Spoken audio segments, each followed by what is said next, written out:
I stood in the kitchen, and the chef's knife in my hand, falling onto the cutting board in a steady rhythm, slicing the crisp green cucumber into uniform, thin pieces. The evening sun streamed in through the window, casting a warm, golden glow on the countertop. Thump, thump, thump. The sound of the knife hitting the board was especially clear in the quiet kitchen. 3 years ago, after Arthur passed away, I moved in with my son, Julian. Leo had just been born, and Clara's maternity leave was ending. She had to go back to work, and they really needed someone to help around the house. I still remember what Julian said when he came to pick me up. "Mom, we don't feel right with you living all alone. Come live with us. You can help look after Leo." 2. That phrase, help look after Leo, 2, sounded a bit sharp at the time, but I didn't let it bother me. My grandson needed me. That was enough. I put the sliced cucumbers onto a plate and took 2 tomatoes out of the refrigerator. Julian always loved the meatloaf I used to make. As a child, he could eat 2 huge helpings with a single serving. Thinking of my son, the corners of my mouth turned up in a smile. Even though he was now a successful department manager, in my eyes, he would always be that chubby little boy with 2 dimples when he smiled. "Grandma. Grandma." At dinner, childish voice called from the living room. Accompanied by the pitter-patter of tiny feet, my little Leo ran into the kitchen and threw his arms around my leg. "Whoa there, my little treasure. Slow down," I said, quickly putting down the knife, wiping my hands, and bending down to pick him up. 3-year-old Leo was heavy in my arms. His round eyes, just like his father's when he was a boy. "Grandma, look." Leo held up a colorful drawing, covered in a few crooked lines and shapes. "What is this?" "Let Grandma guess," I said, pretending to think. "Is it a car?" "No." Leo giggled. "It's a big dinosaur." "Wow. So, it's a big dinosaur. You drew it so well," I said, kissing his little cheek. "How about we show it to Daddy when he gets home?" "When is Daddy coming home?" he asked. I looked up at the clock on the wall. It was already 6:20. Soon. Soon. Daddy's on his way home from work."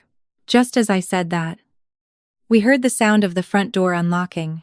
Leo slipped out of my arms and shot towards the door like a little cannonball. "Daddy." I followed him to the entryway and saw Julian bending down to pick up Leo. His face tired, but wearing a happy smile. My son was dressed in a sharp suit, his tie slightly loosened, and fine lines had started to appear at the corners of his eyes. "Time really flies." "Mom," Julian nodded at me, hoisting Leo onto his shoulders. "There was some great news at the office today." "What good news?" I asked, taking his briefcase. I could smell a faint scent of sweat. He got that from his father. Always sweating easily. Julian's eyes lit up, his voice an octave higher. "I got promoted to department manager." "Really?" I clapped my hands in delight. "That's wonderful." I knew my son was capable. "Hold on. Mom will add a couple more dishes. We have to celebrate properly." I turned to go back to the kitchen, but Julian stopped me. "No need. Mom, I've already booked a private room at the Oak Room. I'm treating my department colleagues to dinner. Clara is coming straight from the mall over there. I just came back to change my clothes, and then I'm leaving." My hand froze in midair. I slowly turned around. "Oh, that's very nice. You young people go celebrate. I'll just stay home and watch Leo." Julian didn't seem to notice my disappointment. Loosening his tie, he said, "We're taking Leo to my in-laws are already waiting there." My heart suddenly sank. "Your in-laws?" The words left my mouth before I realized he meant Clara's parents. "Yeah," Clara said. "The whole family has to be there for such a happy occasion," Julian said, draping his suit jacket over the back of the sofa. "Mom, don't trouble yourself.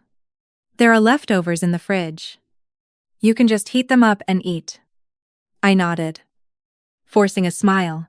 Okay. You all go have a good time. Julian quickly took a shower, changed his clothes, and left with Leo in his arms.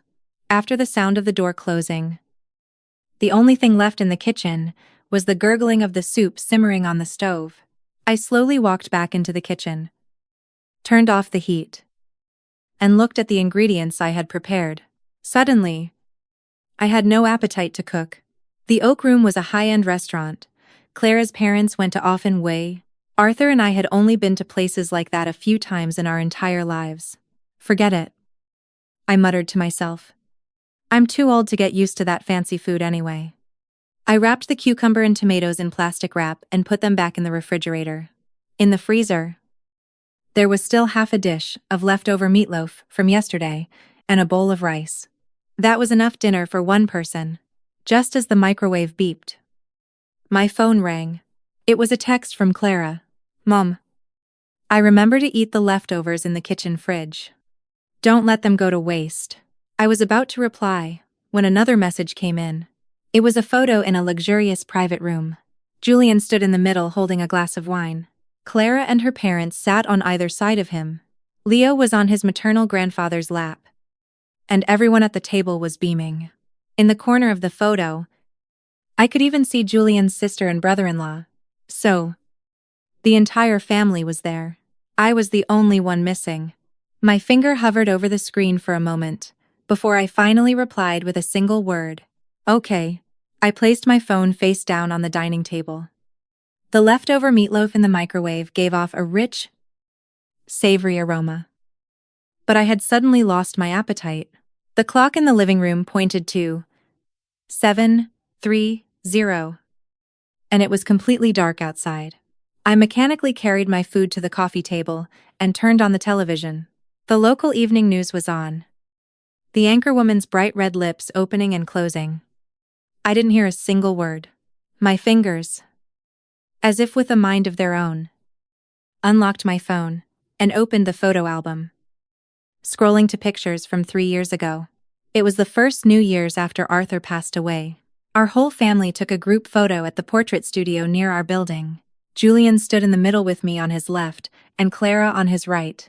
Leo was surrounded by the three of us, sitting on a small stool in the front row. Back then, I was still a part of the family portrait. A burst of laughter from the television pulled me back to reality. A family sitcom was playing on the screen. The actors were gathered around a dining table talking and laughing. I turned off the TV, and the room instantly fell silent, save for the occasional hum of the refrigerator's compressor. Getting up, I walked towards Julian's bedroom. Or, I should say, their master bedroom now. The door was unlocked. I pushed it open gently, and my eyes were met with a huge wedding photo hanging on the wall above the bed. Clara was in a pure white wedding gown, and Julian was in a black suit. They were smiling radiantly in the picture. I remember that wedding dress was custom-made. It cost nearly $3. Ling ling ling. Which was half of Arthur's in my annual pension. The vanity was covered with bottles and jars. I recognized a few as the expensive skincare products Julian had given Clara for her last birthday. Next to it was an exquisite jewelry box filled with gold pieces, most of which Arthur and I had given them over the years.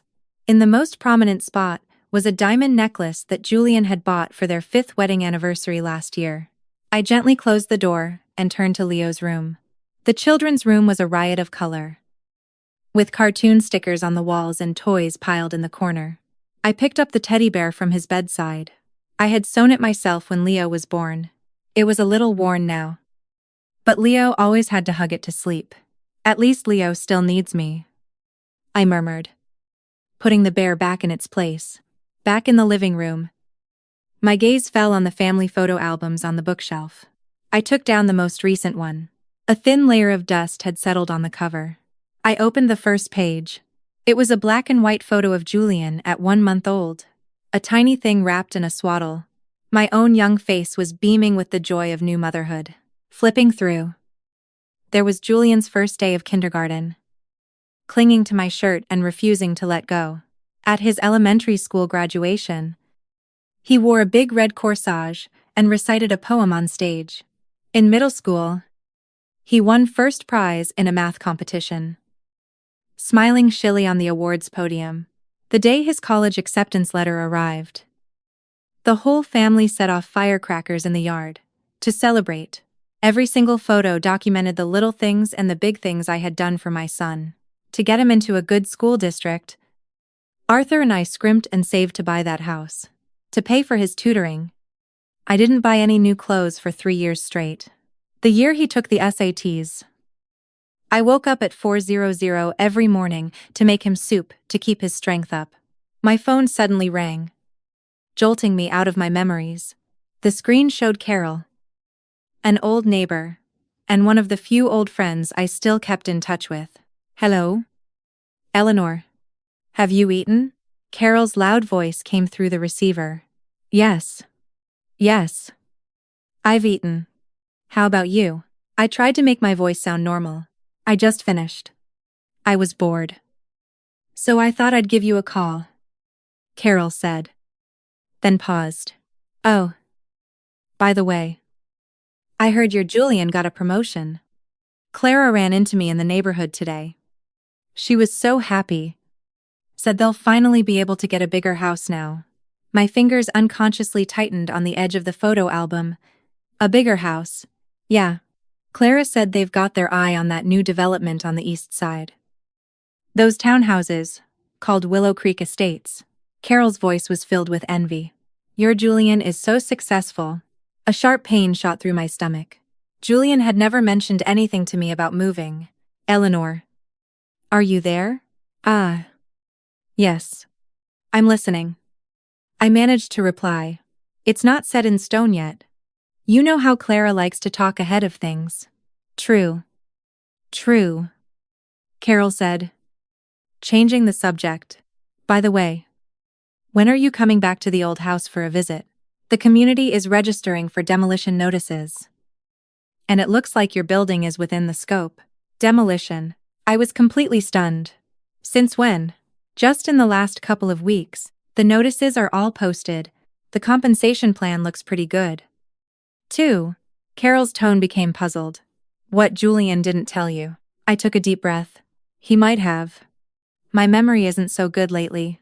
After a few more pleasantries, I hung up, my hands trembling uncontrollably. Demolition. A new house. These were huge things. And his mother.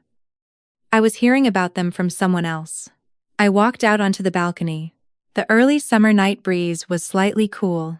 In the distance, the city's neon lights flickered, the silhouettes of skyscrapers faint in the darkness. Julian and the others were probably at the Oak Room right now, glasses clinking, celebrating. Were Clara's parents bragging about their businessman son-in-law again? Was Julian's sister introducing Clara to her circle of wealthy friends? And me, I was only fit to eat leftovers at home. Not even told about something as major as the demolition of my own home. Back inside, I opened the album again, stopping on the night of Julian's college graduation. In the photo, he wore a cap and gown, his arms around Arthur's and my shoulders. The three of us were smiling so brightly under the sunday. Back then, I was still an important person in his life.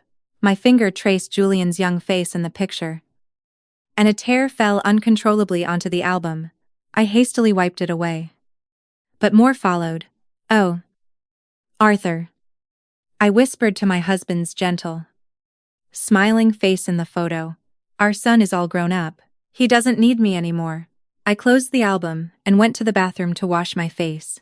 The woman in the mirror had red, swollen eyes, and the wrinkles seemed deeper than last year. 68 years old. At an age when others were enjoying their grandchildren, I was feeling more and more out of place.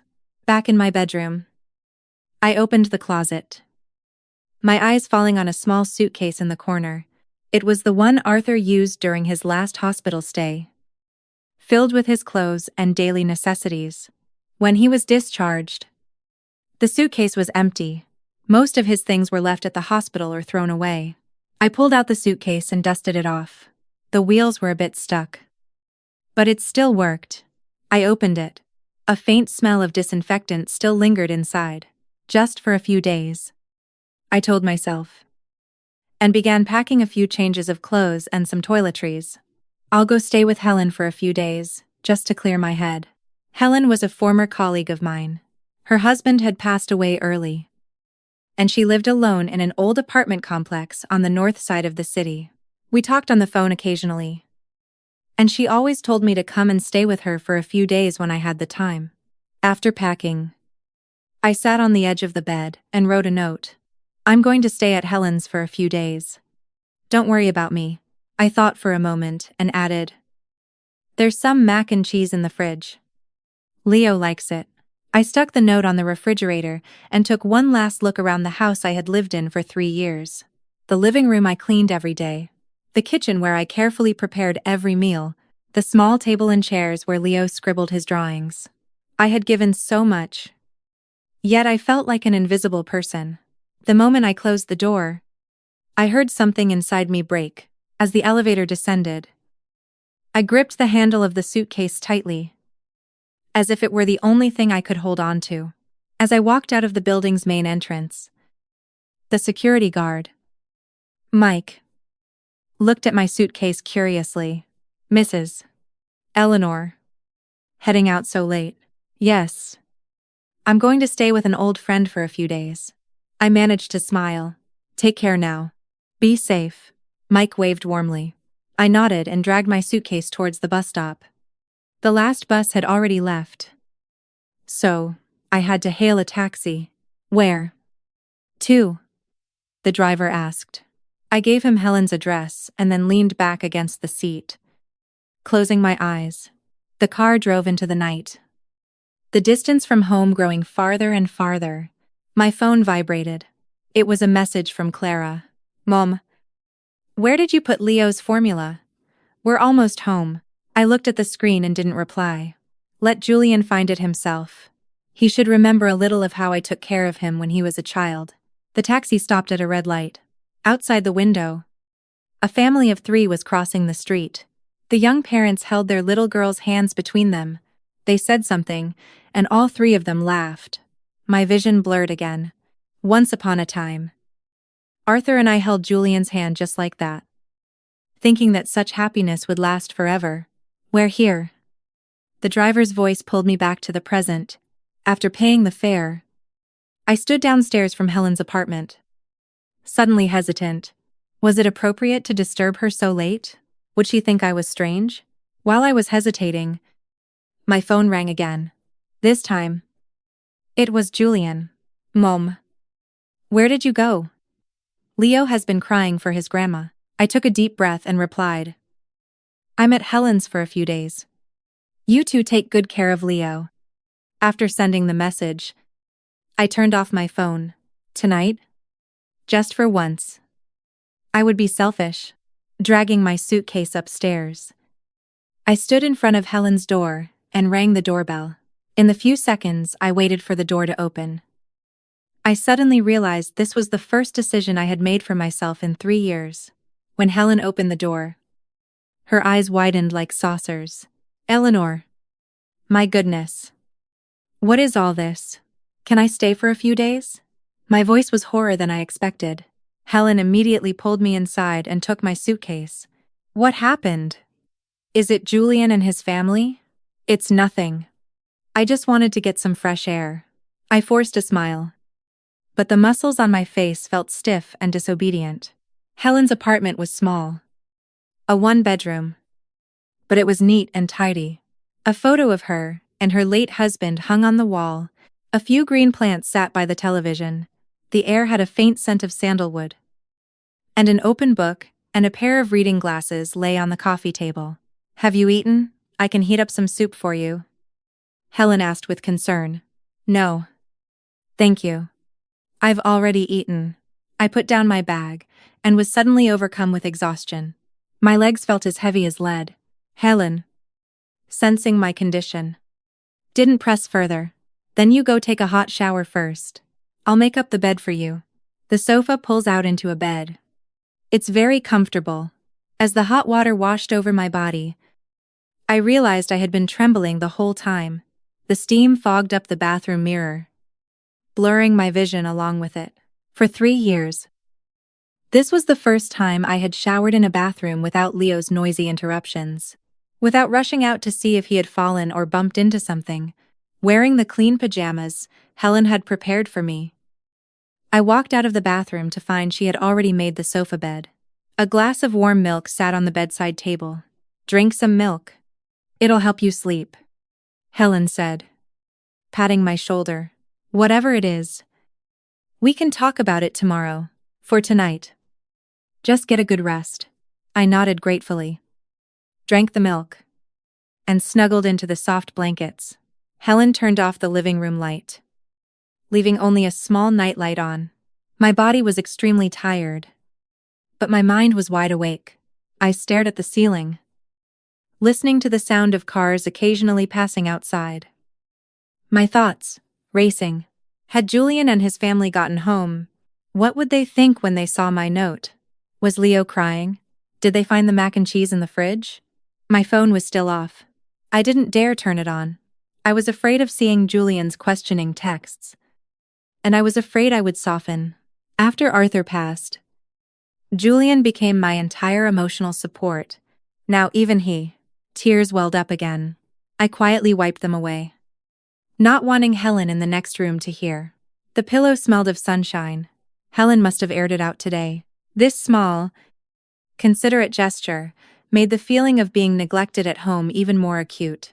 I don't know when I finally fell asleep, but I dreamed of Arthur standing in the distance, waving at me. I wanted to run to him, but a small hand held me back. It was Leo. He was crying. "Grandma, don't go." I was torn. The morning sun shone through the curtains onto my face. I opened my eyes, momentarily disoriented, until I saw the familiar furnishings of Helen's home and remembered the events of last night. Helen was already up. The smell of frying eggs wafted from the kitchen. I sat up and noticed an extra blanket covering me. Helen must have added it during the night. "You're awake," Helen said, carrying breakfast out from the kitchen. Fried eggs, oatmeal, and some pickles I made. Just something simple. I thanked her and sat down at the small dining table. The breakfast was simple, but it reminded me of the days before I retired, eating with Helen in the company cafeteria. Life was busy then, but at least I had my own life. "Now, can you tell me what happened?" Helen sat down across from me and asked softly. I stirred the oatmeal in my bowl and told her everything that had happened yesterday.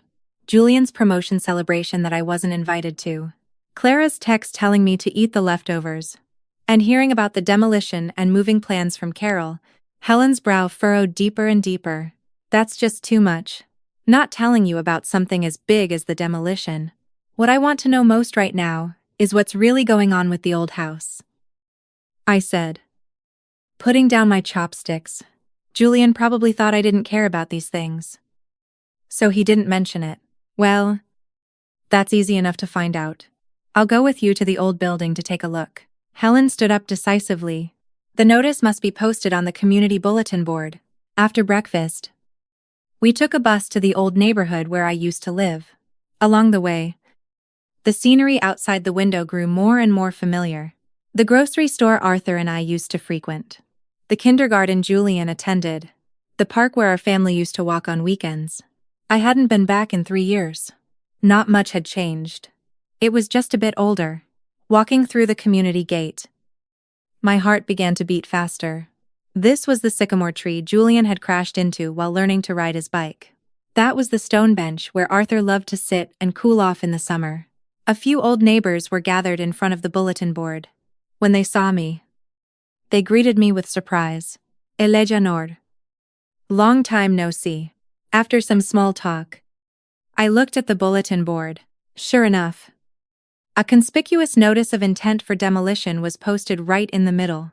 It clearly stated that our building was within the demolition scope and required homeowners to register with the community office within 2 weeks. Your Julian came by last week, said Mr. Robert, who lived across the hall from me. He brought a stack of documents and talked to the community office people for a long time. A tightness grew in my chest. What did he say? I'm not sure about the details. Seemed like he was asking about the compensation money. Mr. Robert shook his head. Your place is large. The compensation should be quite a lot. Helen gently squeezed my hand. Do you want to go ask at the community office? The community office was right in the center of the complex.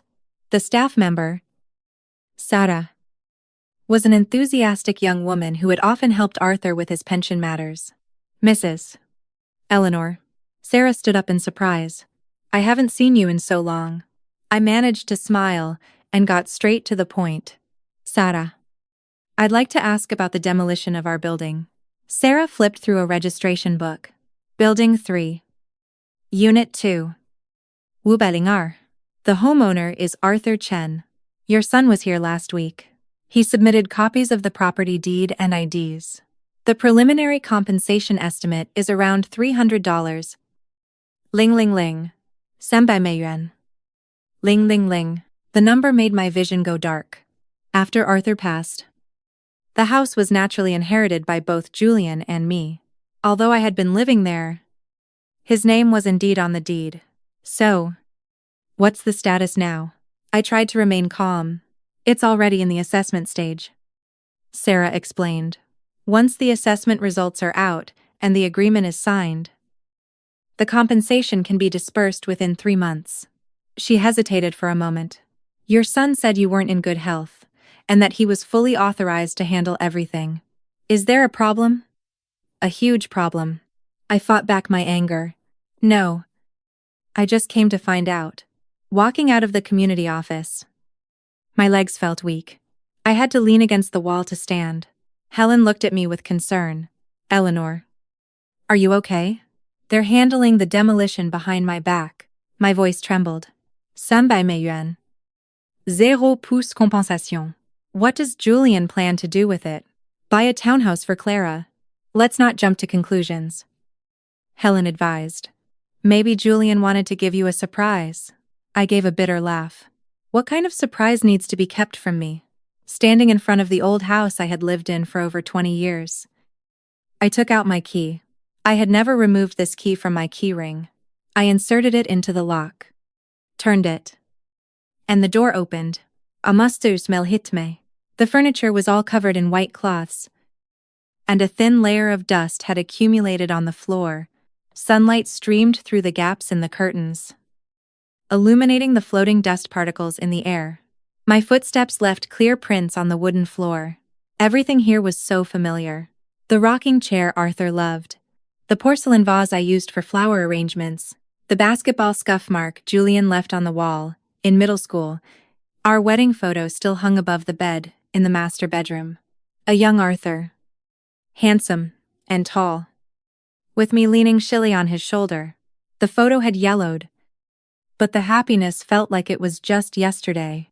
In the study, Julian's awards and trophies from childhood were neatly arranged on the bookshelf.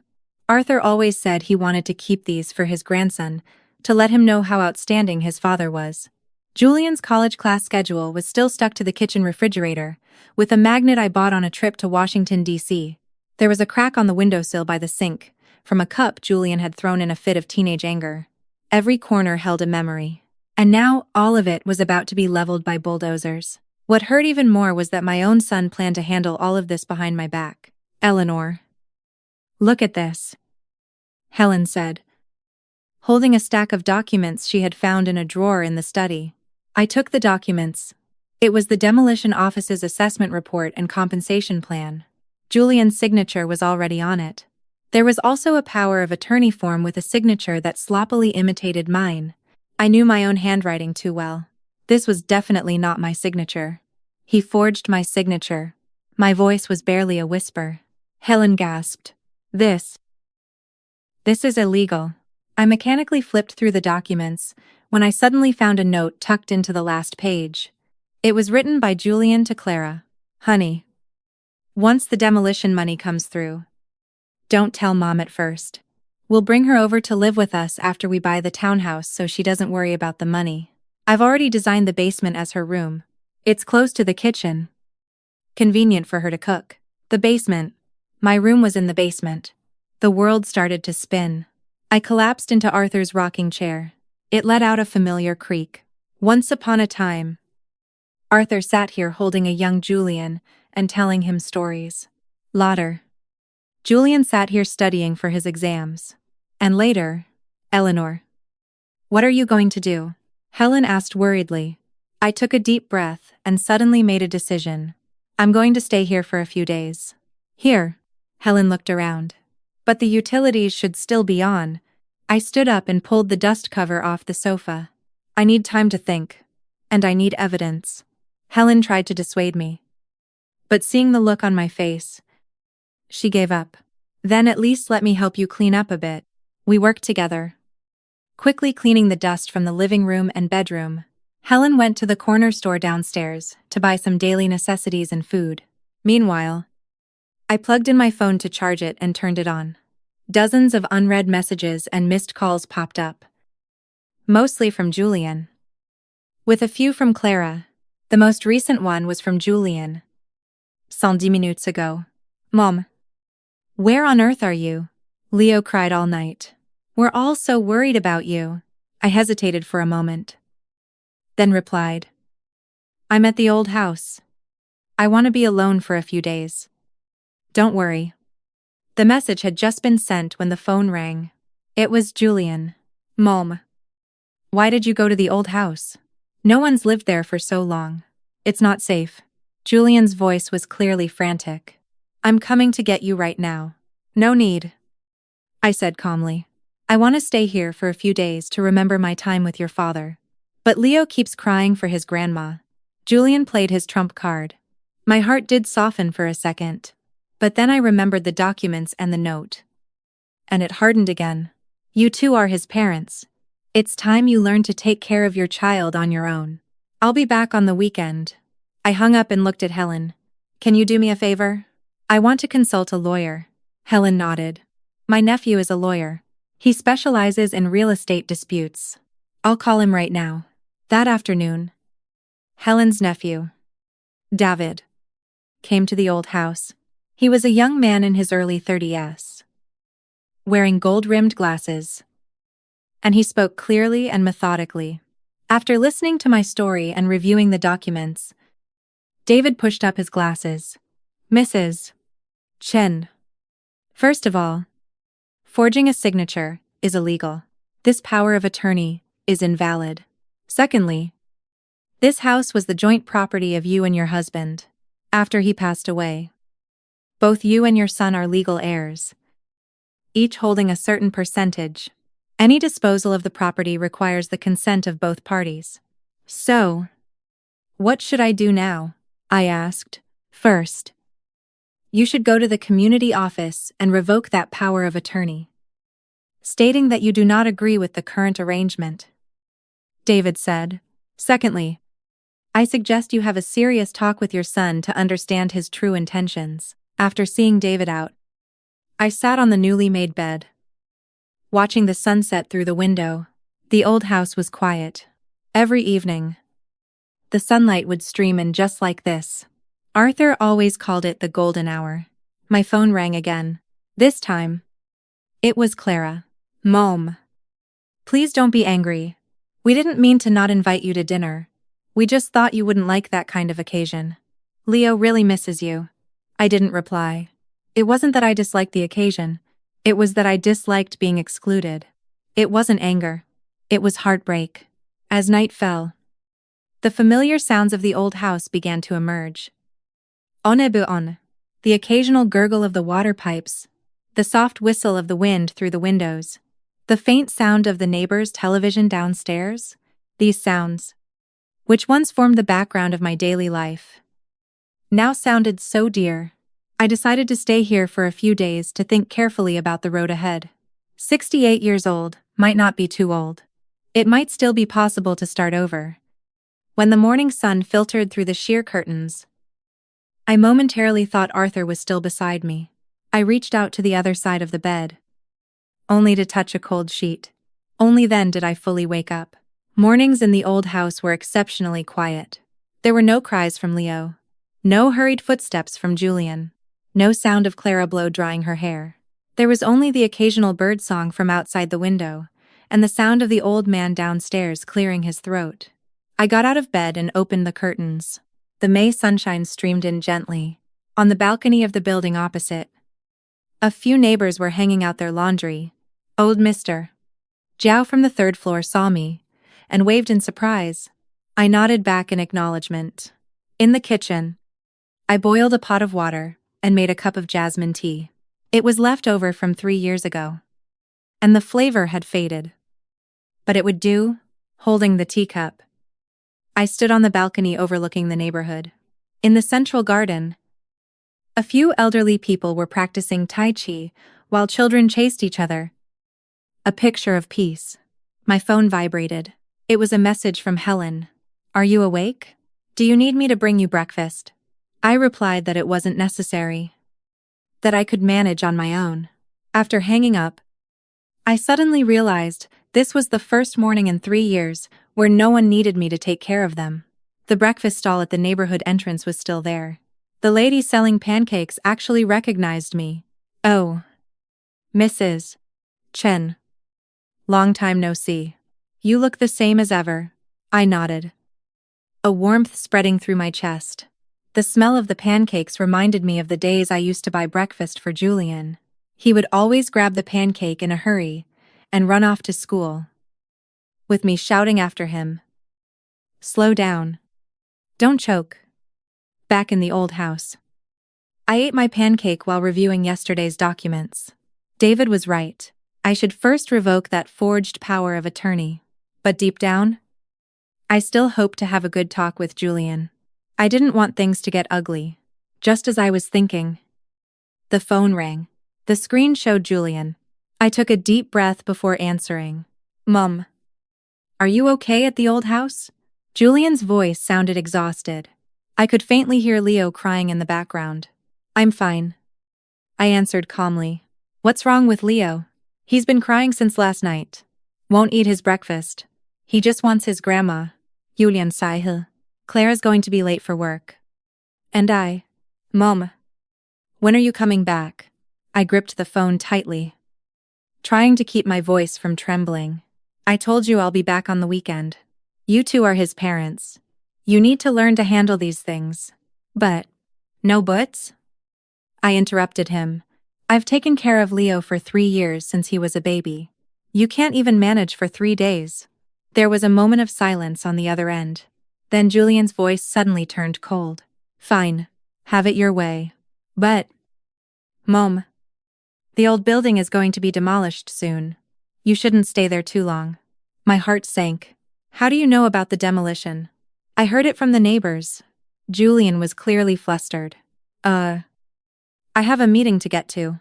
I'll hang up now." The call ended. I stared at my phone. A tightness in my chest. He was still lying. I decided not to wait any longer. I would go to the community office today and revoke that power of attorney. The community office had just opened. Sarah was organizing files.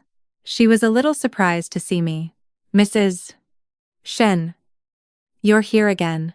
"Sarah, I want to revoke the previous power of attorney," I said directly. "What?" Sarah was stunned. "But your son said you weren't well." "I'm perfectly fine." I took out my ID from my bag. The signature on that power of attorney was forged. I knew nothing about it. Sarah's face changed. "This is a very serious matter." "I know." I nodded. "That's why I'm here to clarify the facts. My son and I are co-owners of the property. Any demolition agreement requires both our signatures, correct?" Sarah quickly pulled out the documents. "Yes. According to the regulations." "That's correct. Mrs. Shen, would you like to discuss this with your son first?" "No need." My voice was calm but exceptionally firm. "Please help me with the revocation procedure. Also, please notify me directly of any progress regarding the demolition." After completing the paperwork, I walked out of the community office. The sun on my face felt like a weight had been lifted. For the first time in 3 years, I had made a decision for myself. For the first time, I had clearly said no. Back at the old house, I started to sort through some personal belongings. There were still a few of Arthur's clothes in the closet. I took them out and stroked them gently. They no longer carried his scent, but the warmth of his memory was still vivid. In the bedside table, there was a photo album filled with pictures of Julian, from childhood to adulthood. I flipped through them one by one, tears blurring my vision. In the afternoon, Helen came to see me, bringing hot muffins and some homemade pickles. "Did it go smoothly at the community office?" she asked while helping me pack. "I took care of it." I nodded. "Sarah said they will issue a new notice, requiring both parties to be present to sign. So, what are you going to do next?" I put down the photo album and sighed deeply. "I don't know," David said. "I'm entitled to a portion of the demolition money. I could buy a small condo for myself. But what? But I don't want to lose Julian and Leo." Tears finally broke through. "They're my only family." Helen Hogeme, gently patting my back. "Silly woman. You're Julian's mother. That will never change. He might be influenced by Clara right now, but blood is thicker than water. One day, he'll understand." As we were talking, the doorbell suddenly rang. Helen went to open the door, then let out a surprised cry. "Eleanor, come and see this." I wiped my tears and walked to the door. The hallway was filled with large and small bags, baby formula, diapers, Leo's favorite snacks, and a few boxes of health supplements. On top of it all was a note. "Mom, we don't know where Leo's things are. Please use these for now. Love, Julian." I crouched down and looked through the items, a mixture of feelings in my heart. What was this? A carrot after the stick? Or did he genuinely care? "Should you call him?" Helen asked. I shook my head. "Let's wait a little longer." That night, I tossed and turned, unable to sleep. Every corner of the old house reminded me of the past. At 20 the morning, my phone screen suddenly lit up. It was a photo from Clara. Leo's eyes were red and swollen from crying, and he was clutching the little teddy bear I made for him. The caption read, "Lo misses his grandma." My heart felt like it was being pricked by a needle. For 3 years, Leo had slept by my side almost every night. How scared he must be now. I almost grabbed the phone to call Julian, but in the end, I put it down. If they truly cared about my feelings, they wouldn't have forged my signature, wouldn't have planned to put me in the basement, and wouldn't have forgotten only me during a family celebration. On the third morning, I decided to go for a walk. The park near the neighborhood was a place Arthur and I often visited. We would always sit on a bench and have breakfast after our morning exercises. The park hadn't changed much. Only the trees were taller. I sat on our familiar bench, watching the morning light on the lake, lost in thought. "Mrs. Chen, is that you?" A gentle male voice came from behind. I turned around to see a spirited, elderly man with white hair and gold-rimmed glasses. He looked familiar. "I'm James Peterson. I used to be an English teacher at the high school. I was a colleague of your husband's." The man introduced himself with a smile. It was then that I remembered. "Mr. Peterson." "It's been a long time, Mr. Peterson." Sat down next to me. "I heard you moved in with your son. What brings you back?" I briefly explained the situation, omitting the unpleasant parts. Mr. Peterson nodded without asking further questions. "I live alone now," he said. "After retiring, I joined the senior program at the community center. I teach a calligraphy class. Life is quite fulfilling." He took out his phone and showed me some photos of their activities. Calligraphy exhibitions, poetry readings, a senior choir. The elderly people in the photos were all smiling, full of life. "We have a calligraphy and painting exhibition next week at the cultural center," Mr. Peterson said warmly. "Would you be interested in coming?" Just as I was about to answer, my phone rang. It was Julian. "Mom, Julian's voice was unusually anxious. Leo has a high fever. He keeps calling for Grandma. Can you come back and see him? My heart clenched. What's his temperature? Ibaling-san. We just gave him some fever reducer. But it's not going down. Julian's voice was filled with unprecedented panic. We don't know what to do. I gripped the phone. My heart torn. Leo was sick. I should go back and take care of him. But if I went back just like that, what was the point of all my resolve? Mom. I'm begging you. Julian's voice choked up. Leo really needs you. In the end, my love for my grandson won. I'll be right back. After hanging up, I apologized to Mr. Peterson, explaining I had a family emergency. Mr. Peterson nodded in understanding and handed me a business card. Get in touch when you have time. The community center is always open to you. I hurried back to the old house, packed a few essentials, and called Helen to explain the situation. You're going back. Helen sounded worried. Leo is sick. I have to go see him. Isahil. But this time, I won't suffer in silence anymore.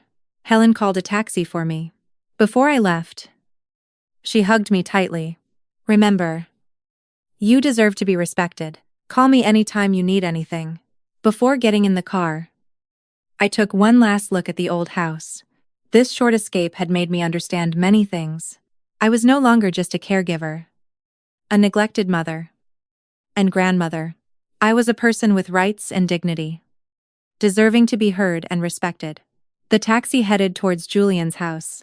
My heart was no longer as lost as it was when I left. No matter what I had to face next, I had found a part of myself again. The Eleanor, who besides being a mother and grandmother, I still had her own life. When the taxi stopped downstairs at Julian's building, a light rain began to fall.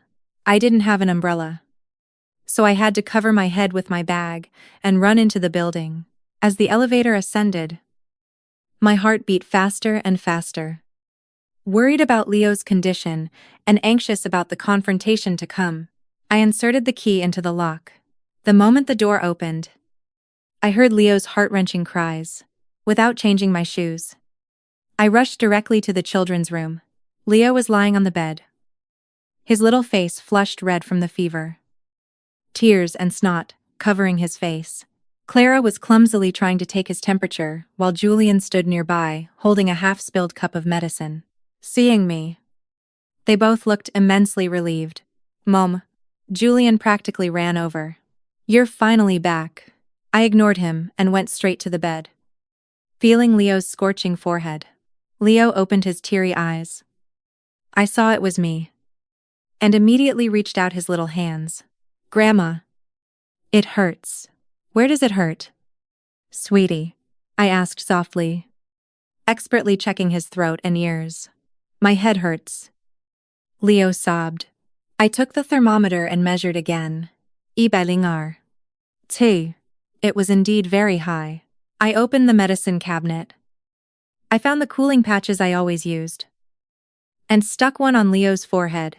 Then I soaked a towel in warm water and gently wiped his hands and feet. Have you been to the hospital? I asked, my eyes not on Julian or Clara. Not yet. Clara stammered. We wanted to see if the fever reducer would work first. I took a deep breath, suppressing my frustration. With such a high fever for so long, it could be tonsillitis or an ear infection. He needs to go to the hospital. So we go now? Julian asked, his tone uncertain. Of course. Now. I picked up Leo. He quieted down a little in my arms, his small hands clutching my collar tightly. Julian hurriedly grabbed the car keys, and Clara ran into the bedroom to change. Watching their frantic state, I suddenly realized that in the 3 years I had been taking care of Leo, they had barely participated in his daily care. They didn't even know the most basic responses. The emergency room at the children's hospital was always crowded. We waited for nearly an hour to see a doctor. The diagnosis was acute tonsillitis, requiring an IV drip of antibiotics. Leo burst into tears at the sight of the needle. I had to hold him, softly humming his favorite nursery rhyme to calm him down. As the nurse inserted the four, Julian and Clara stood by helpless. The nurse gave them a strange look. The parents can help hold the child still.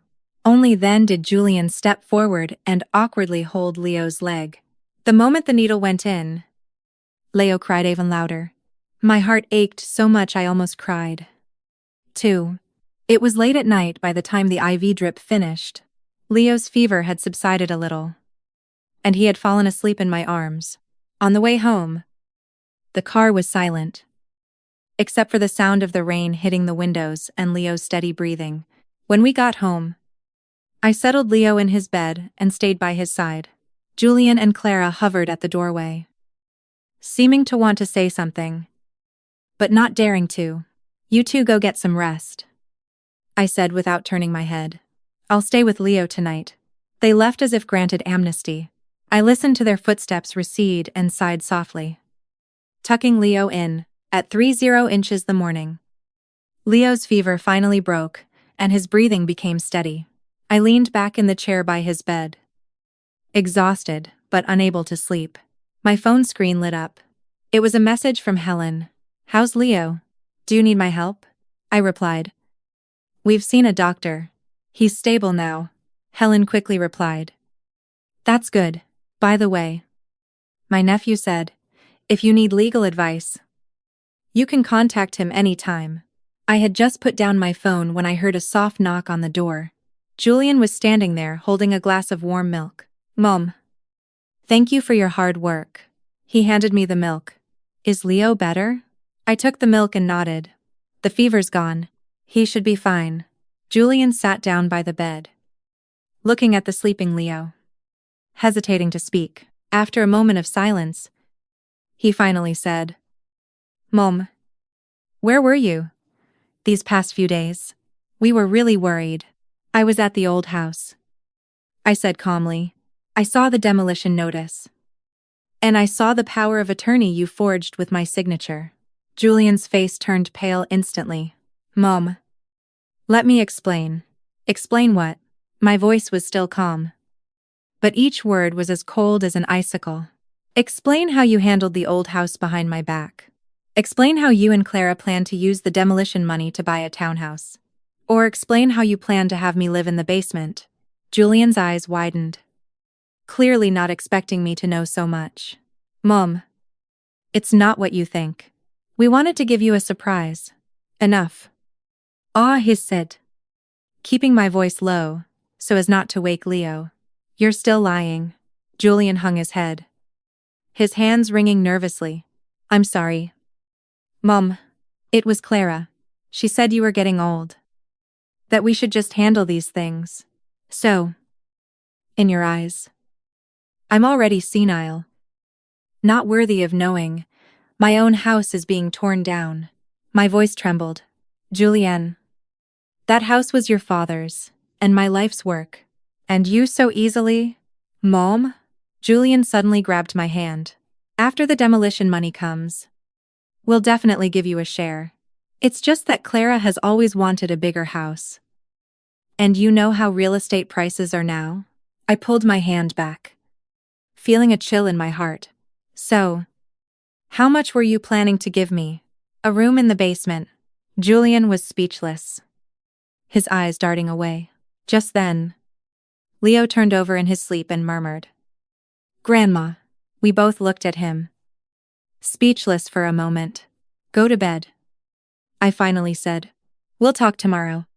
Julian, as if granted another amnesty, quickly left the room. I leaned back in the chair, looking at Leo's sleeping face, tears streaming down silently. This was the son I had raised to please his wife. He could deceive his own mother like this. The next morning, Leo's fever was completely gone, and he was in much better spirits. I made him his favorite steamed egg custard, feeding it to him, one small spoonful at a time. Clara came out of her room and saw this, her expression complicated. Mom, thank you for last night. I didn't respond, just focused on feeding Leo.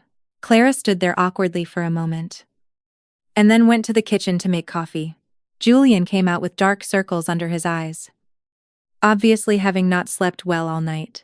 He sat across the dining table, wanting to speak, but hesitating.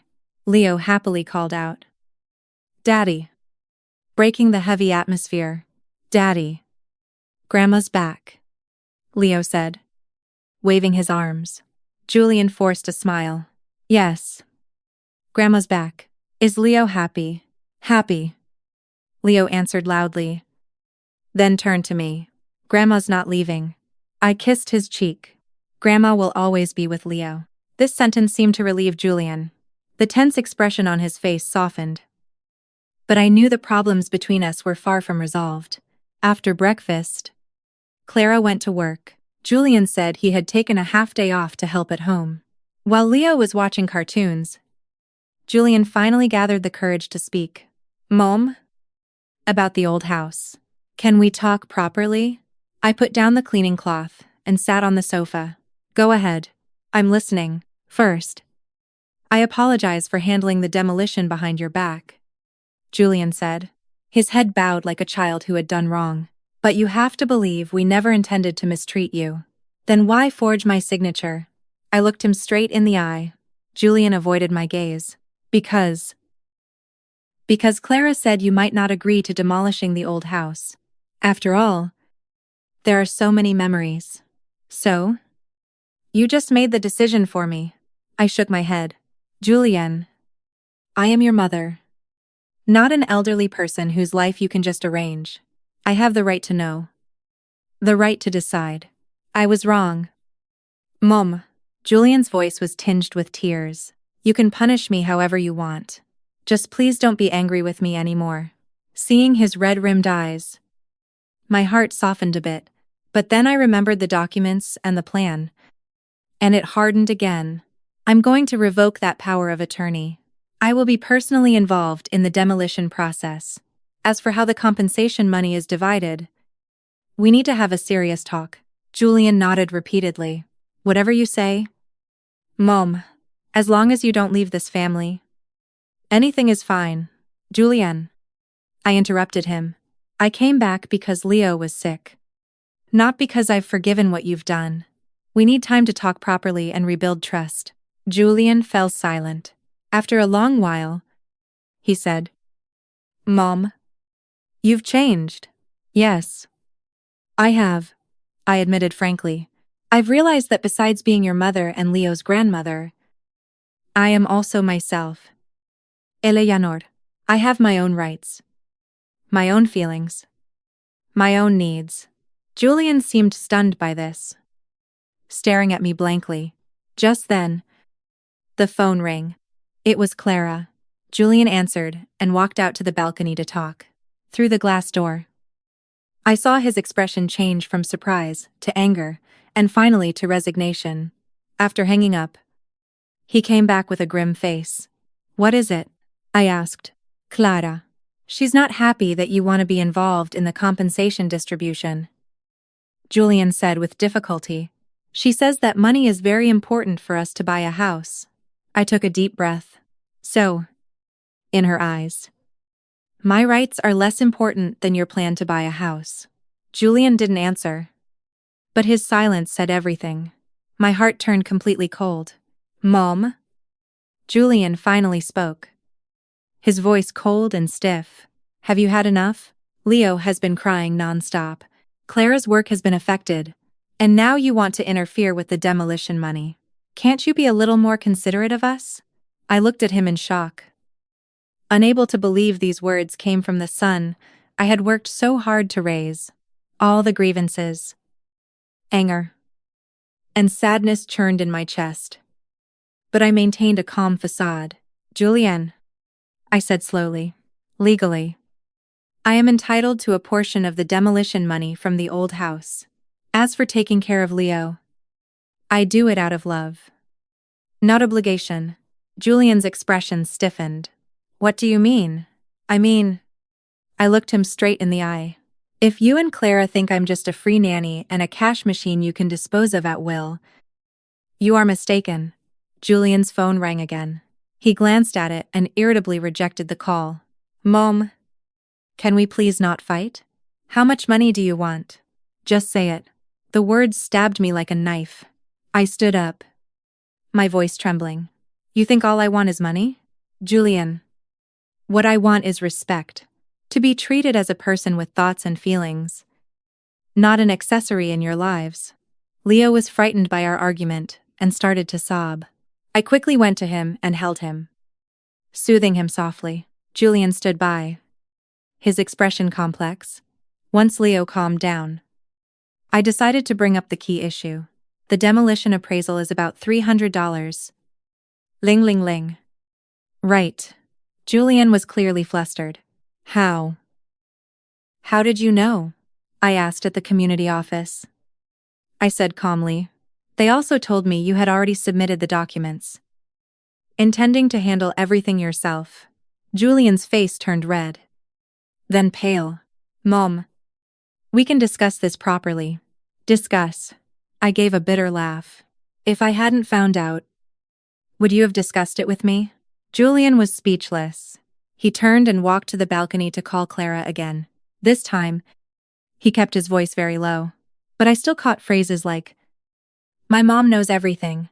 She's going to revoke the power of attorney. And what do we do? After the call, Julian's attitude suddenly changed. Mom? Clara said she wants to treat you to dinner tonight to have a good talk. I sensed there must be a reason behind this sudden shift. No need. We can talk at home if there's anything to say. But, Julian. I interrupted him. Since when did we? Mother and son. I need to be so formal. He fell silent again. The atmosphere became awkward. Leo seemed to sense it and clung to me tightly. In the afternoon, Clara came home early, carrying a box of exquisite pastries. She put on a smile as soon as she walked in. Mom, I heard you like the walnut crisps from this place. I bought some, especially for you. I thanked her, but didn't engage further. Clara awkwardly placed the pastries on the table, then pulled Julian into the bedroom. Before closing the door, I heard her whisper, we have to appease her. Otherwise, the door closed, and I couldn't hear the rest. But it was enough to make my heart sink. As expected, their kindness had an ulterior motive. Clara took the initiative to cook dinner, which was extremely rare. At the dinner table, she kept putting food on my plate, asking about my well-being. But I could see the calculation behind her smile. Mom. Clara finally got to the point. I heard you know about the demolition. I nodded and continued eating. Actually, we wanted to give you a surprise, Clara said sweetly. We plan to use the demolition money to buy a big house and prepare a large south-facing room for you. I put down my chopsticks and looked her straight in the eye. Really? Then why did the note I found in Julian's study say the basement is close to the kitchen? Convenient for Mom to cook. Clara's smile froze on her face.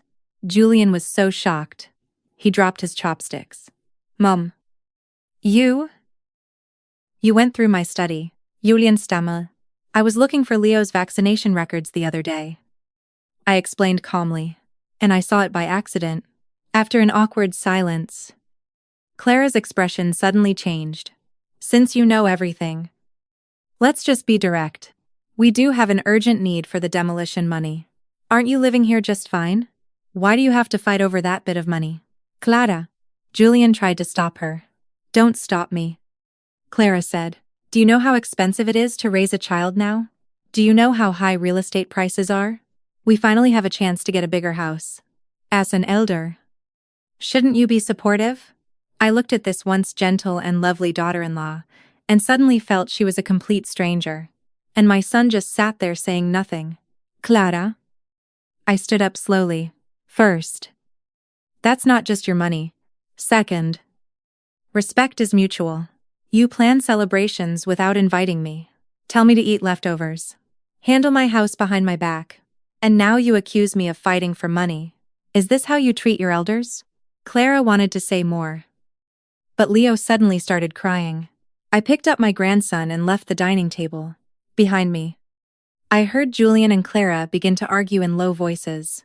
That night, I slept with Leo in the children's room.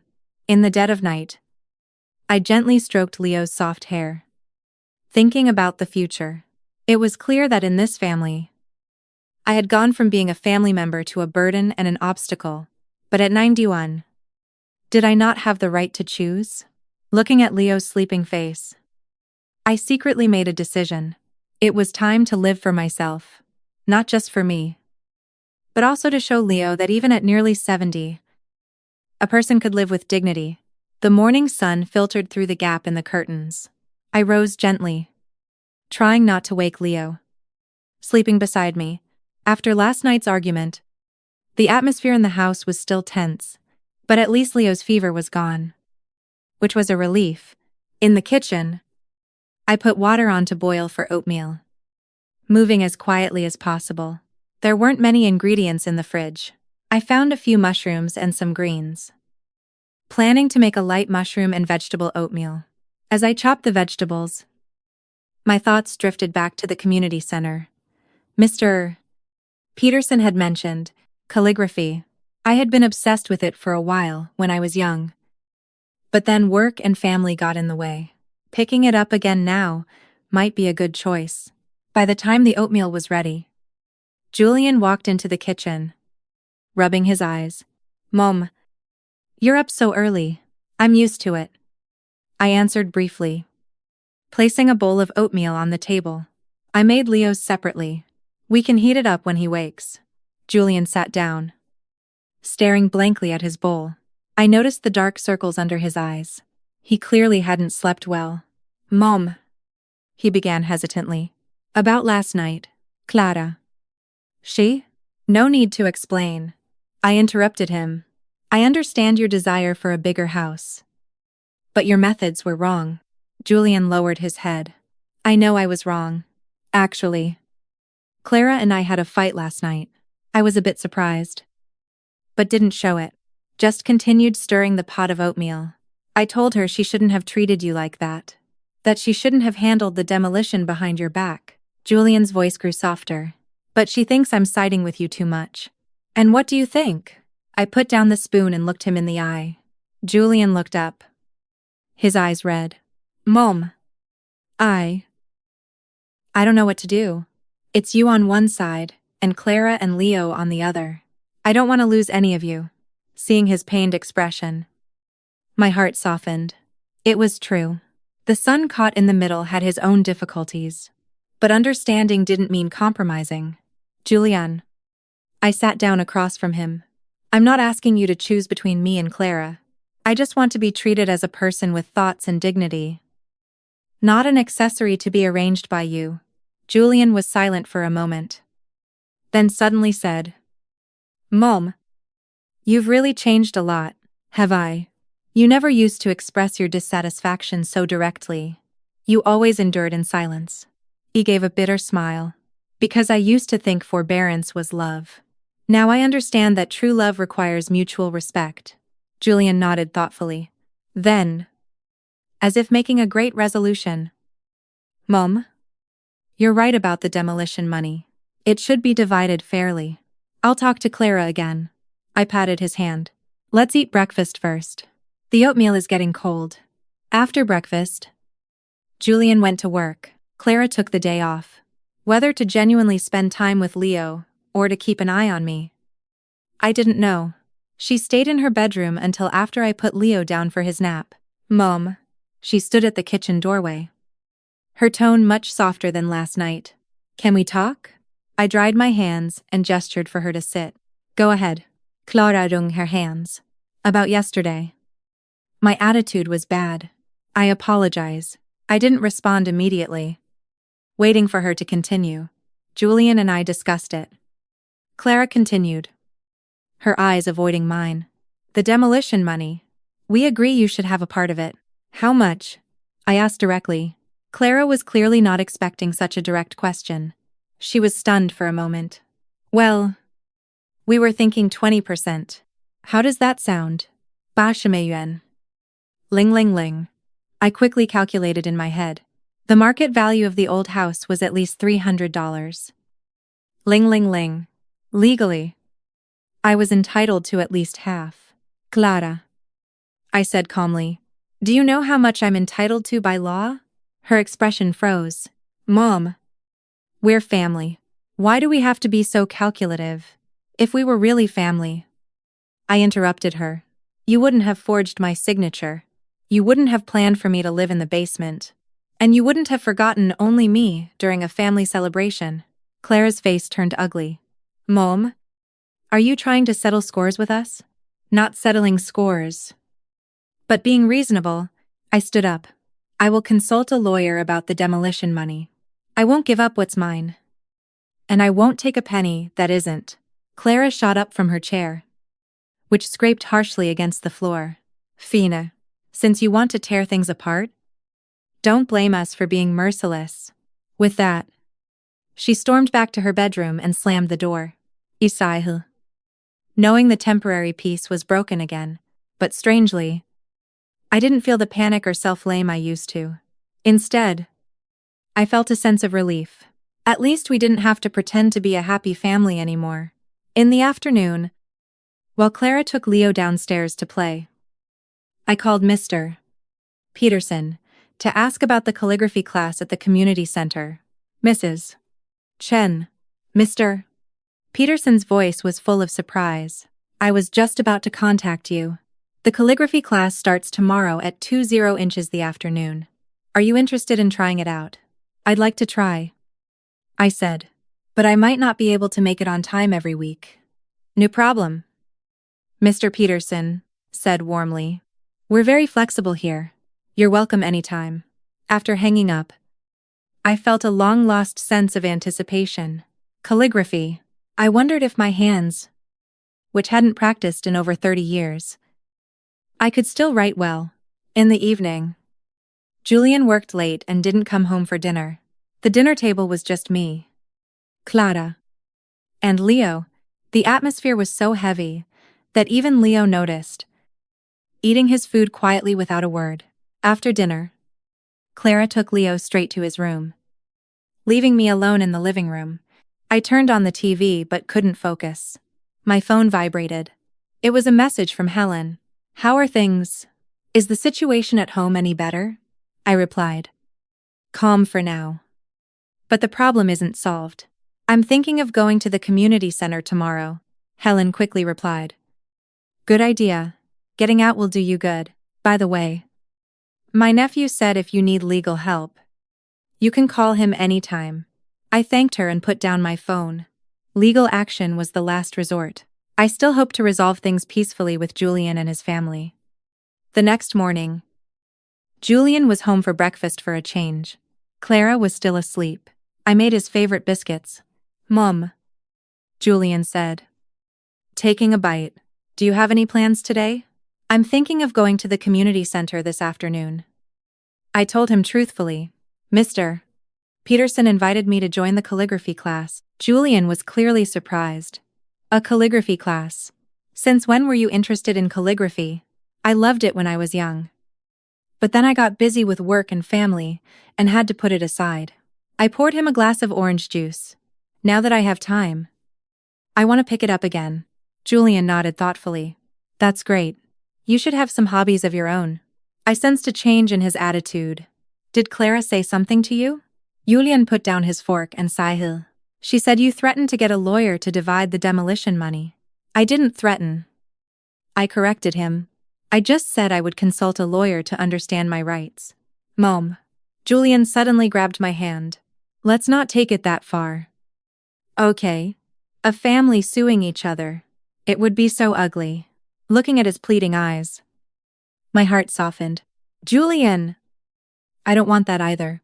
But you both must respect my rights and my feelings. He nodded. I understand. I'll try to talk to Clara again. After breakfast, Julian went to work. Clara got up and took Leo straight to her parents' house, without even saying goodbye.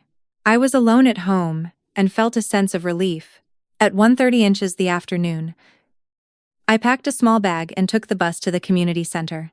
On the bus, I watched the street scenes flash by, remembering the days when I used to carry my art supplies to class. Back then, I too had artistic dreams. The community center was on the third floor of the cultural building, spacious and bright. The hallway was decorated with artworks by the members, although the skill levels varied.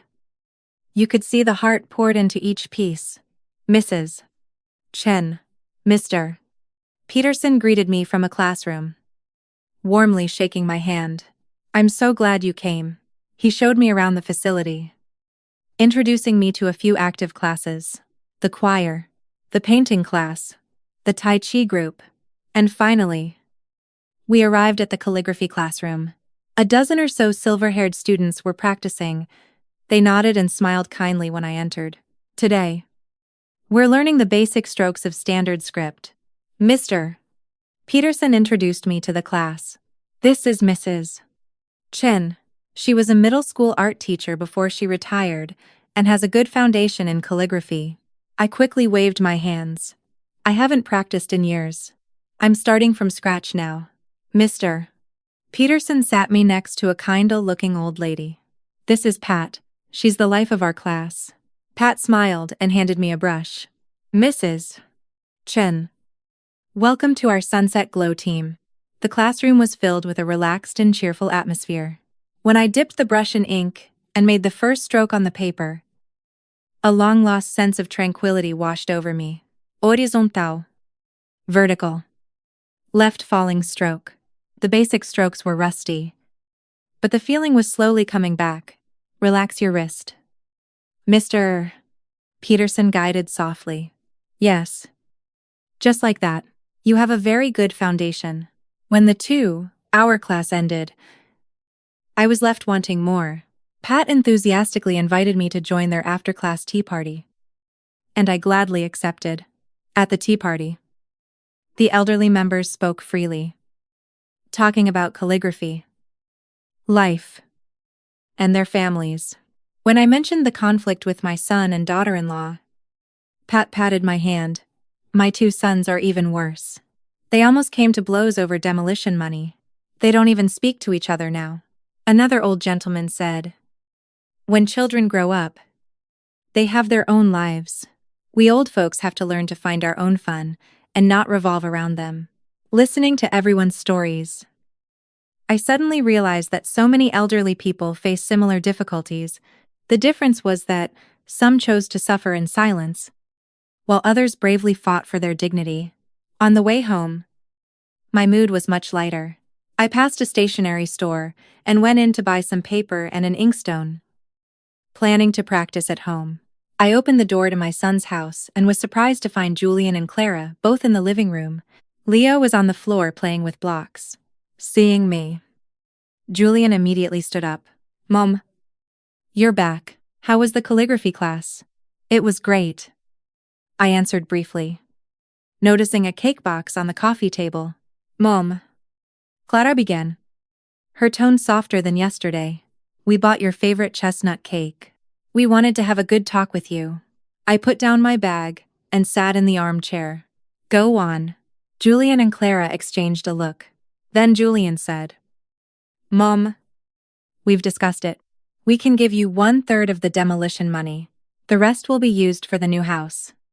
And we'll have a south-facing bedroom for you. I noticed he looked at Clara when he said, we've discussed it. Clearly, this decision was something Clara had reluctantly agreed to. And the basement? I asked directly. Clara's face flushed. That was just a thoughtless idea before. In the new house, you'll of course live upstairs. I didn't respond immediately, instead looking at Leo. The little guy was focused on his blocks, a serious look on his face. His t-shirt collar was dirty, and his nails were a bit long, details I usually took care of. Leo, I called softly, come to Grandma. Leo immediately dropped his blocks and ran over, stumbling into my arms. I stroked his hair and smelled the familiar scent of his baby shampoo. My heart softened. Mom? Julian took the opportunity to say, is this arrangement okay? We're a family. We can discuss and solve any problem. I took a deep breath. Julian. Clara. I can accept the 1/3 distribution plan. But I have one condition. What condition? Clara immediately became alert. I need to have my own independent living space and time, I said calmly. For example, I'll go to the community center 3 days a week. And you two will take care of Leo yourselves. Clara frowned. But, Clara, I interrupted her. Leo is already 3 years old. You are his parents. You should take on more responsibility. I can help, but not do everything. To my surprise, Julian nodded first. Mom is right. We should spend more time with Leo. Clara glared at him but didn't object further. Also, I continued, I want to be involved in the design of the new house.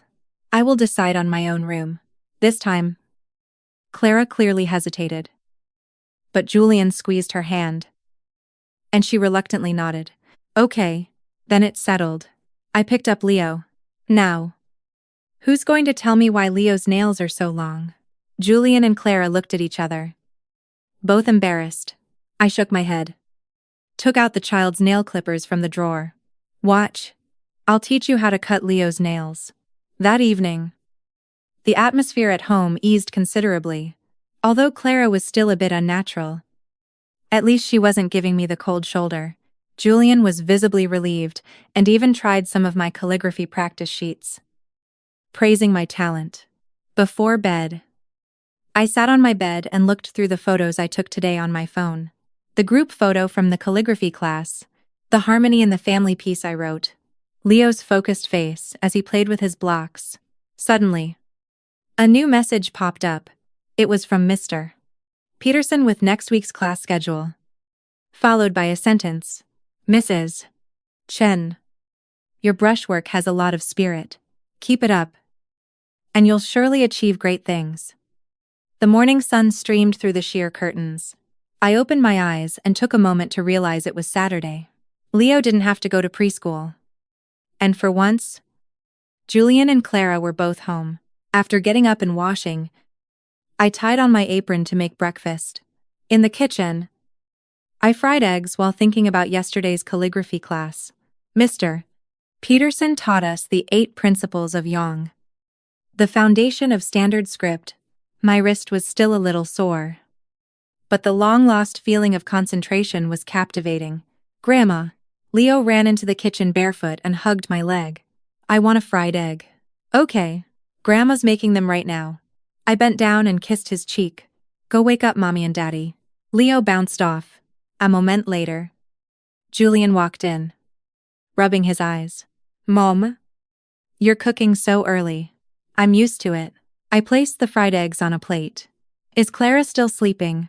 Julian poured himself a glass of water. Mom, are you going to the community center again today? This afternoon, I said, wiping my hands. I'll play with Leo this morning. Julian nodded, then suddenly lowered his voice. Mom, about the demolition money. Clara and I talked a few more times. Her attitude has softened a lot. You don't have to worry too much. I was surprised he would bring this up. She agreed to the 1-3 split. Yes. Julian hesitated. But, Mom, do you really need that much money? I mean, you live with us. You don't have to worry about food or expenses. I put down the spatula and looked him straight in the eye. Julian, that money isn't just money. It's your father's and my life's savings. It's my security and my dignity. Besides, who knows what the future holds? What if I get sick and need a caregiver? Julian immediately said. Mom, why would you think that? Clara and I will definitely take care of you. I didn't argue, just smiled. I hope so. After breakfast, Clara finally got up, looking unwell. She ate a little, then said she had to go out. Working on a Saturday? Julian asked. Meeting a friend to look at houses. Clara glanced at me. Since Mom is taking 1/3 of the money, we have to reconsider our budget. Julian gave me an awkward look. Clara, it's all right, I said calmly. You should plan carefully. By the way, can I see the floor plans for the new house? Clara hesitated. They're still in the design phase. I'll show you when they're finalized. After she hurried out, Julian explained. Clara is just anxious. She actually respects you a lot. Julian. I interrupted him. You don't always have to make excuses for Clara. I know what she's thinking. Julian closed his mouth sheepishly and went to build blocks with Leo. After cleaning the kitchen, I took out the paper and brush I bought yesterday and started practicing at the dining table. Horizontal and vertical strokes, left falling and right falling. The ink marks on the paper were still not smooth, but they were better than yesterday's. Leo came over curiously. Grandma, are you drawing? This is writing, I explained with a smile. Grandma is learning calligraphy.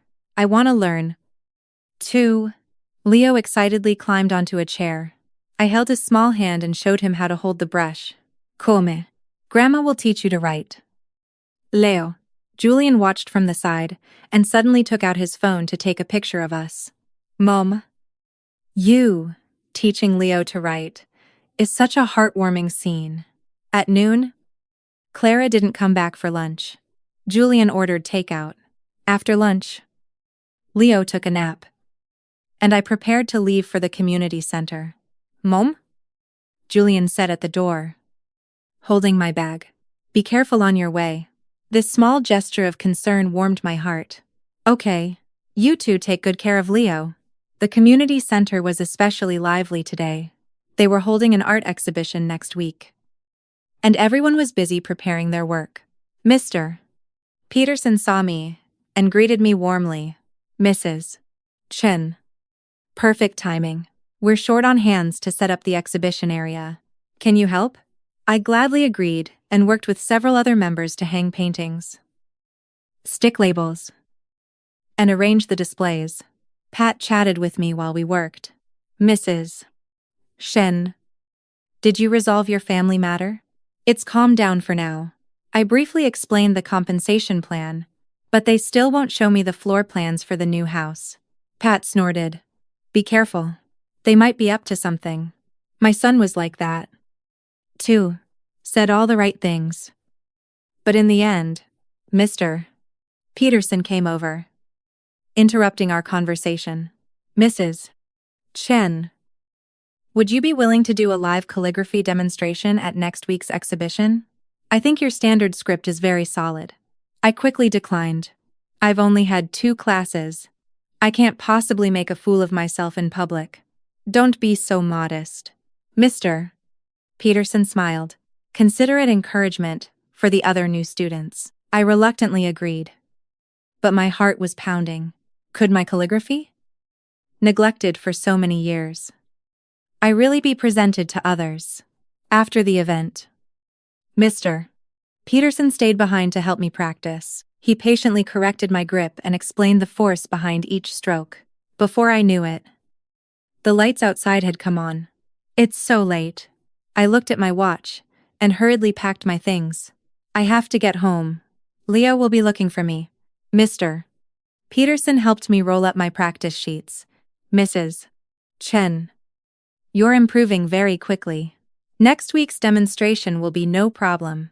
On the bus home, I felt a long-lost sense of accomplishment, not from taking care of my grandson or making a delicious meal, but from completing something unrelated to my identity as a mother or grandmother.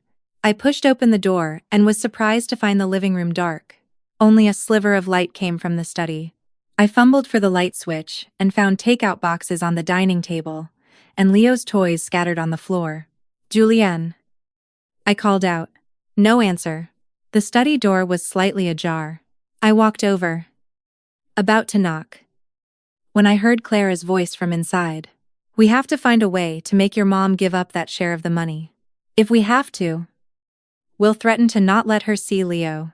My hand froze in midair, my heart suddenly racing.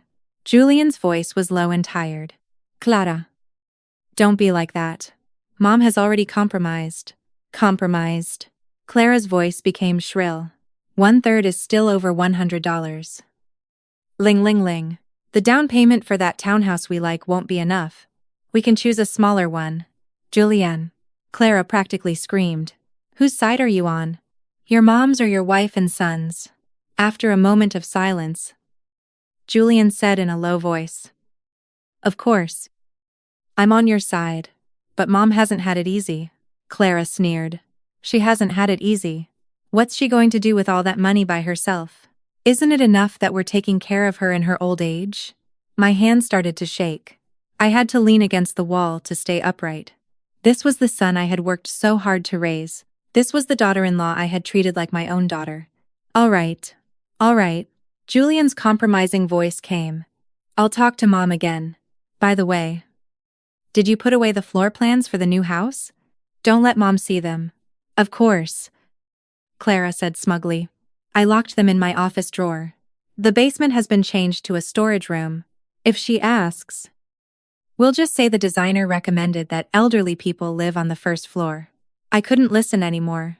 I turned to leave, but accidentally bumped into the umbrella stand by the door. With a loud clatter, the conversation in the study stopped abruptly. Who's there? Julianne asked wearily. The door was yanked open. Julian and Clara stood there looking at me with shock. The air seemed to freeze. The three of us stared at each other.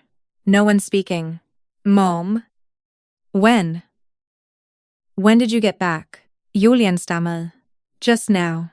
My voice was surprisingly calm. I heard you discussing me. Clara's face instantly turned pale. Mom. Let us explain. No need to explain. I turned and walked towards my room. I've heard enough. I've heard enough. Julian chased after me, grabbing my hand. Mom. You misunderstood? That's not what we meant. I shook his hand off. Julian. I'm altmış sekiz. Not 6. I know what I heard. Clara suddenly rushed over, blocking my way. Since you heard it, let's just be direct. That money is very important to us. Leo's future education, buying a house, getting married. It all costs money. What does an old lady like you need so much money for? I looked at this once gentle and lovely daughter-in-law, and suddenly felt she was a complete stranger. Her eyes glinted with greed and calculation. Her mouth twisted in anger. Clara, I said, word by word. That was bought with a lifetime of savings from your father-in-law and me. I have the right to decide how to use it. You? Clara was trembling with anger. Are you trying to drive us to our deaths? Enough. Julian suddenly roared, startling both of us. Stop it. Mom. You go rest first. We'll talk tomorrow. I walked into my room silently and closed the door. All my strength seemed to drain away. Sitting on the edge of the bed, my hands trembled uncontrollably. My temples throbbed with pain. This was the family I had given everything for. In their eyes, I was just a nuisance. An old woman who should obediently hand over her assets. On the bedside table was a photo of Arthur and me. He was smiling gently in the picture, as if giving me strength. I gently stroked the frame, tears streaming down silently. Oh, Arthur, I murmured. How did our son become like this? The night grew late. The house had long been quiet. I lay in bed, unable to sleep. The scenes from earlier replayed in my mind. Clara's hideous face, Julian's cowardice. Suddenly, a severe headache hit me, and a flash of white light blinded me. I tried to sit up, but found my right side was unresponsive. My right hand fell limply to the side of the bed. Oh no. I vaguely realized what was happening. I tried to call for help, but couldn't form clear words. Only muffled groans. My vision started to go dark. In my last moments of consciousness, I saw the door being pushed open, and Julian's terrified face appearing in the doorway. Mom. Mom. What's wrong with you? Julian's voice seemed to come from far away. Clara. Call an ambulance. I think Mom's having a stroke. Then there was endless darkness. Blinding white light. That was my first perception of the world. Then, the smell of disinfectant, the rhythmic beeping of a machine, and the feel of a coarse bedsheet beneath me. I tried to open my eyes, but my eyelids were as heavy as lead. Blood pressure is stable. Right side limb mobility. Grade 2. A mild stroke. Requires further observation. A fragmented conversation drifted into my ears. It seemed to be a doctor speaking. Mom, Can you hear me? This time it was Julian's voice. Very close. Choked with tears.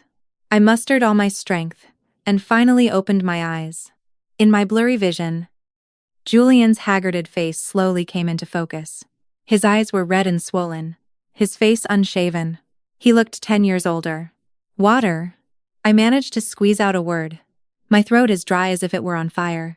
Julian quickly used a cotton swab to moisten my lips. The doctor said not to drink too much. You might choke. Mom. You scared me to death. I slightly moved my eyes, taking in my surroundings. It was a Tuerson hospital room. I was by the window. The other bed was empty. It was an overcast day outside. Impossible to tell the time. What time is it? I asked hoarsely. 30 inches the afternoon. Julian looked at his watch. You were unconscious for a day and a night. I tried to move my right hand. I could only feel a faint sensation. I couldn't lift it. My right leg was the same. My left side could move. But any large movement made me dizzy. The doctor said, You had a mild stroke. Julian held my left hand. Your right side is temporarily weak, but it can be recovered through physical therapy. I nodded. Then suddenly remembered something. Leo. He's at Clara's parents' house. Julian lowered his head. Clara has an important project at work. She can't get away. I closed my eyes, my heart turning cold. My daughter-in-law wouldn't even visit me in the hospital. This was the family I had taken care of for 3 years. Mom.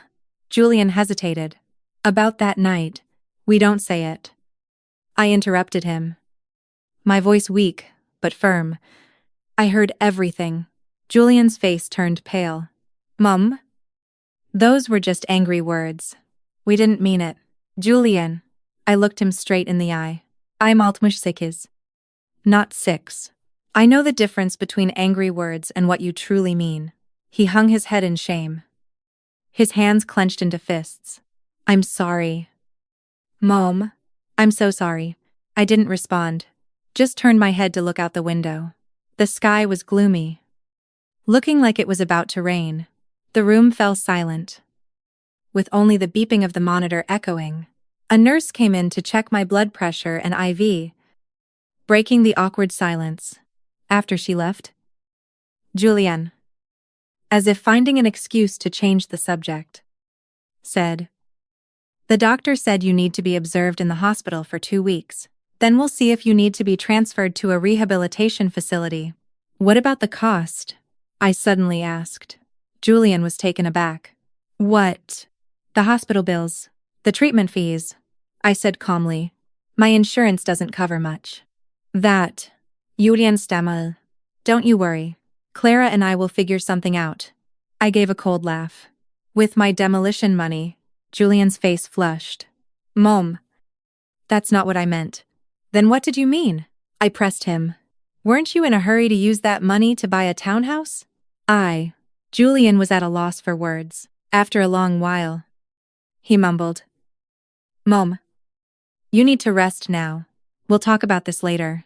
Just then, the door to the room opened and a familiar figure walked in.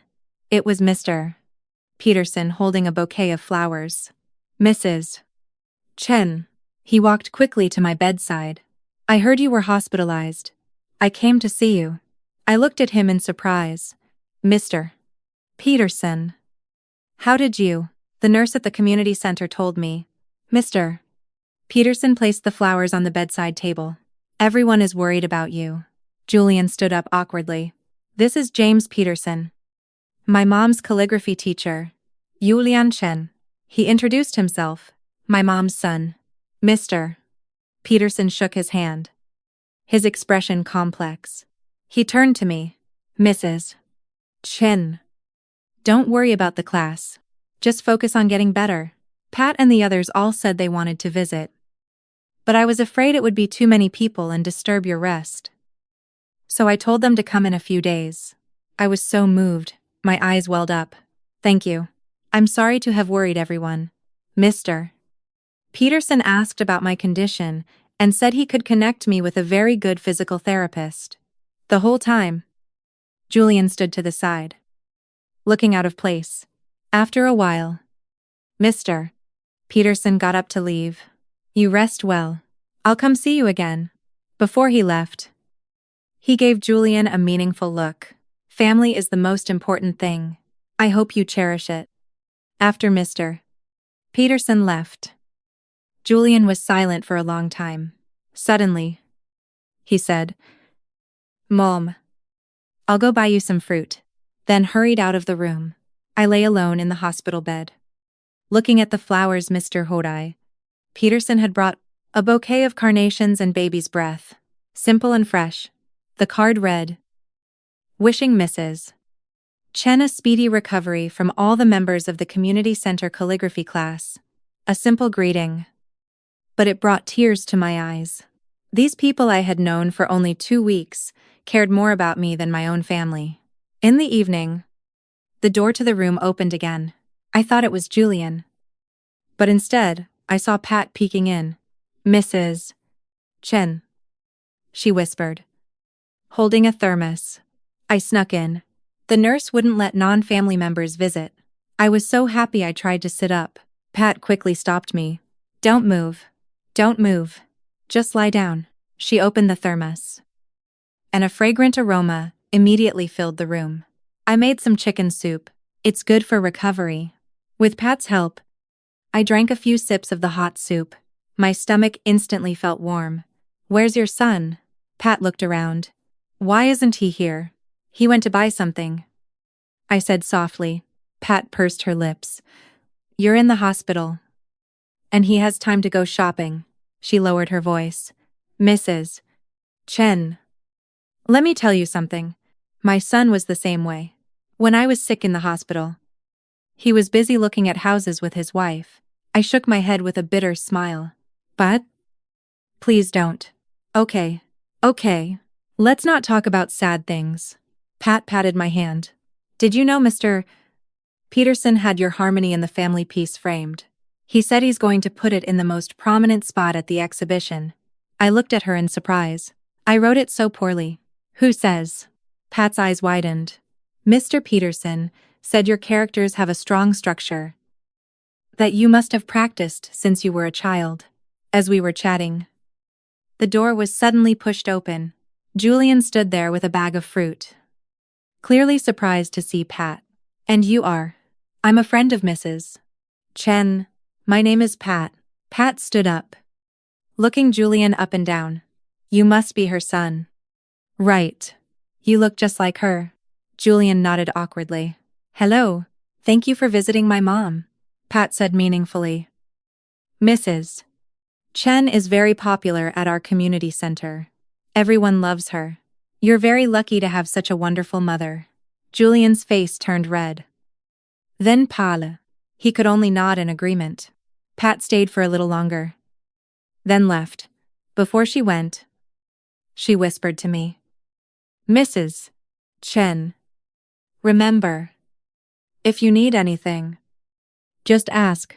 We old folks may not have much money, but there's strength in numbers. I squeezed her hand gratefully. After Pat left, Julian silently peeled an apple, cut it into small pieces, and fed it to me. Neither of us mentioned the unpleasantness from before, but in the silence, something seemed to be slowly changing. At night, when the nurse came to give me my injection, Julian was asked to leave the room. When he came back, his face was unusually grim. What is it? I asked. Clara called. She said Leo has a fever. She can't leave, so she wants me to go back. My heart tightened. Then you should go back. Leo is more important. But you? I'll be fine. I managed a smile. The nurses are here.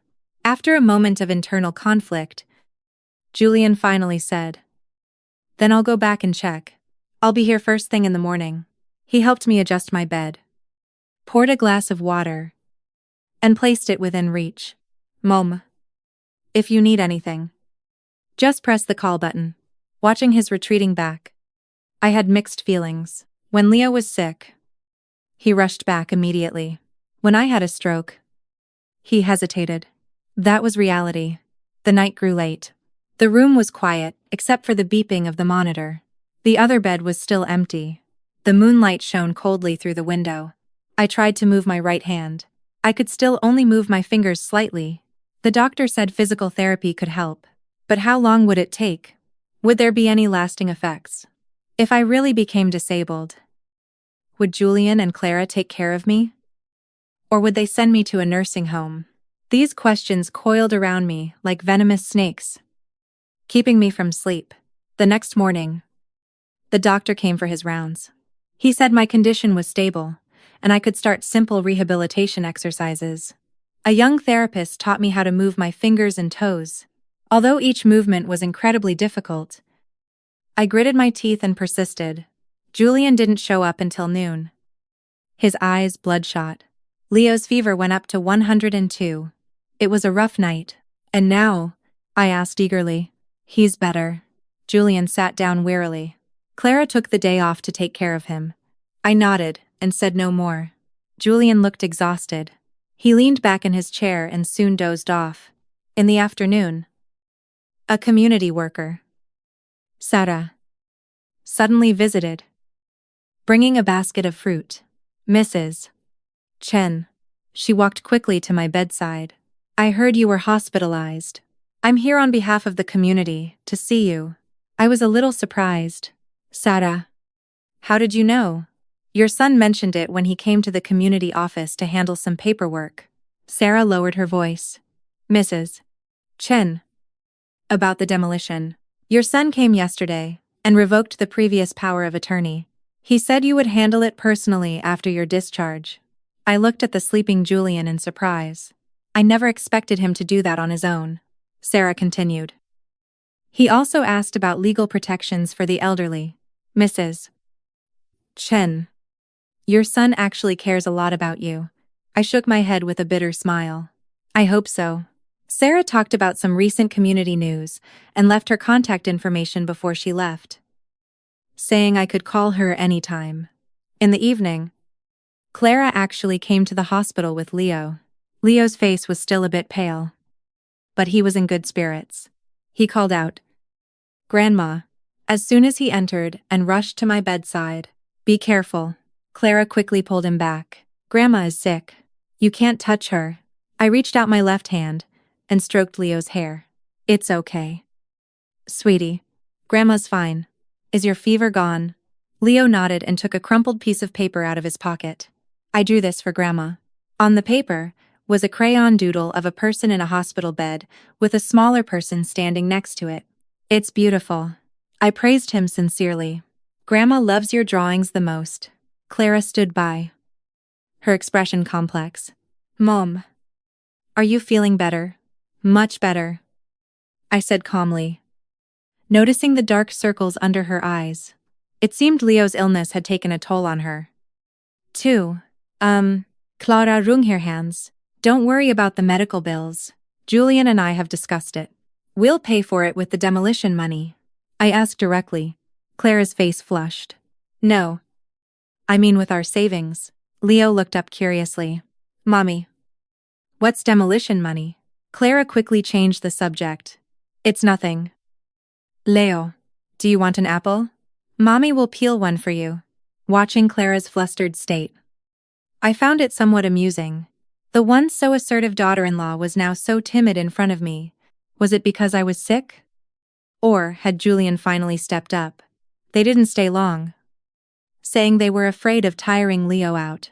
Before leaving, Clara, for the first time, said, Mom, you rest well. Call if you need anything. I nodded without saying much. Change doesn't happen overnight, but at least this was a start. That night, Julian stayed with me. I woke up in the middle of the night to find him sitting in the chair by my bed, looking at something in the dim light. I looked closer and saw it was the growth album I had made for him from birth to college graduation. Next to each photo, I had written the date and a little story. He was so engrossed he didn't even notice I was awake. In the moonlight, I saw him wipe his eyes with his hand. At that moment, I suddenly understood. My son might have lost his way, but deep down, he was still the boy who would cry over an album his mother made. It was just that the adult world was too complicated. Marriage, career, children. All the pressure had made him forget his original self. I gently closed my eyes, pretending to be asleep. In a corner of my heart, the ice began to quietly melt.